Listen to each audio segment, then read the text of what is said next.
Hey, so today we're talking about life purpose, a question that many of us have at some point in time, sooner or later, is, why am I here? What is the purpose of my life? Years roll by, and actually there come like mile marker points for many of us where suddenly you're like, wow, I'm hitting another decade, another big birthday. And am I doing what I came here to do? Am I living my life in alignment with my highest joy and my highest purpose? And we all have different answers to that question, and that's natural because we're really different personalities. We're driven by different things. We have different wants and needs. For some of us, there's a really specific and very deep longing that just never goes away. And for me, that was true. It's the longing to understand the very essence, the truth, the nature of existence in a way that was not just finding a set of beliefs that I felt like, oh yeah, I believe that. I can go with that. I believe that. I actually wanted to have a lived experience of the truth of existence. And that may not be like the most usual place that people go with that question, but for some of us it actually is. And I have a beautiful tribe of people now in my world who orient their life to that. But it's not the norm. And I realized that a couple of years ago in a training with someone who introduced me to Maslow's hierarchy of needs. And he created a pyramid structure, drawing of a pyramid with 5 layers, and each layer represented, a hierarchy of things that we needed to have to live a meaningful life. And at the very bottom of that were physiological needs, things like, the physical structure that you live in, shelter, food, the basic needs of life like that, water, warmth. Then moving on to safety and security, because, he theorized like once you've got your dwelling place, your food taken care of, then you actually need your safety taken care of in order to be able to think about bigger things. And then love and belonging, a sense of connection to others, a sense of family, friends, or intimacy. And then once that's taken care of, we can start contemplating and looking at more subtle things like self-esteem issues and confidence and respect and achievement, and working on our goals in that regard. And his theory was that at that point, you can then start the journey of self-actualization. Self-actualization being realization of your oneness with the divine, realization of your true soul purpose. And, I'd heard about that and I thought, well, that's interesting. How does that relate to my life? And I drew this little very simple diagram, Maslow's triangle, hierarchy of needs, Maslow's pyramid. And what I realized was that for me, it was totally wrong. In my life, I had, like many of us did, a lot of very early situations in my life that caused me to question, like, is this really the way this planet operates? Is this really what life looks like? Seriously? And don't get me wrong, I had a lot of blessings as well, but there were a lot of challenges to my heart being in this world, and just recognizing that it's not an easy place for so many of us, right? And so that question of what is the purpose and meaning of life, for me, actually became the very first starting point.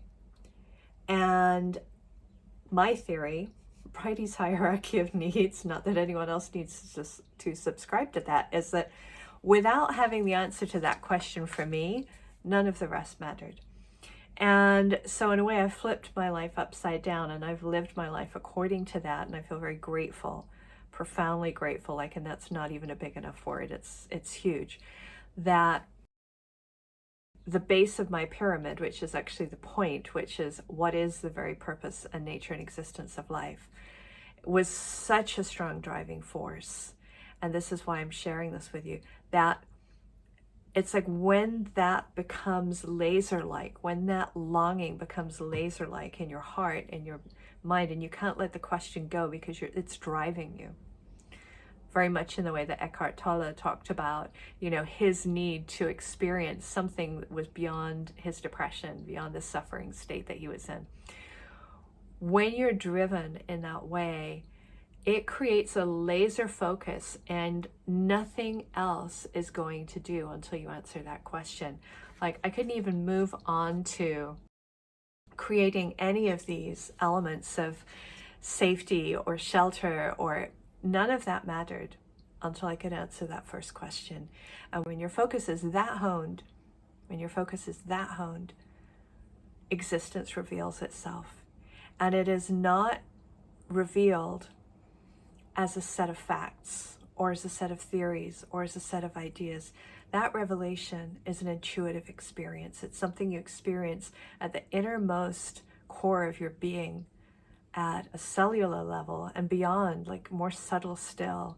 It's an intuitional internal experience of a depth of truth that when you experience that, you realize you have never felt anything like that before, and it's more real than anything you've ever known. And so I'm not a proponent of suffering, but I would say that it has its purpose. And in Eastern philosophy, they say that suffering is actually one of the greatest blessings, because it drives us to ask the really big questions with so much force that we become like our consciousness, the intuitive center, the sixth chakra, becomes laser-like. And there comes a point where you have to have the answer in order to create any kind of stability in life. So don't be afraid to flip the triangle. If you are someone who's driven by a deep need to understand the nature of existence, don't be afraid to ask the big question until it owns you, and to let it own you, and to allow yourself to be a little crazy about it, and to allow people to think, oh, wow, she's kind of gone off the deep end a little bit. Like, what is with this search? What is with this soul journey? What is that? Why is that so relentless? Could she not just be happy like the rest of us? But sometimes you have to be willing, like Shirley MacLaine, all these cliches are coming to mind, had to go out on a limb. Jonathan Livingston Seagull, the book by, is it Richard Bach? I'll have to research that. I think that was his name, Jonathan Livingston Seagull. We know the book. Had to go out on a limb in order to be who he was born to be. And so sometimes that road less traveled, another book title, another cliche, because they've become cliches because they have truth in them.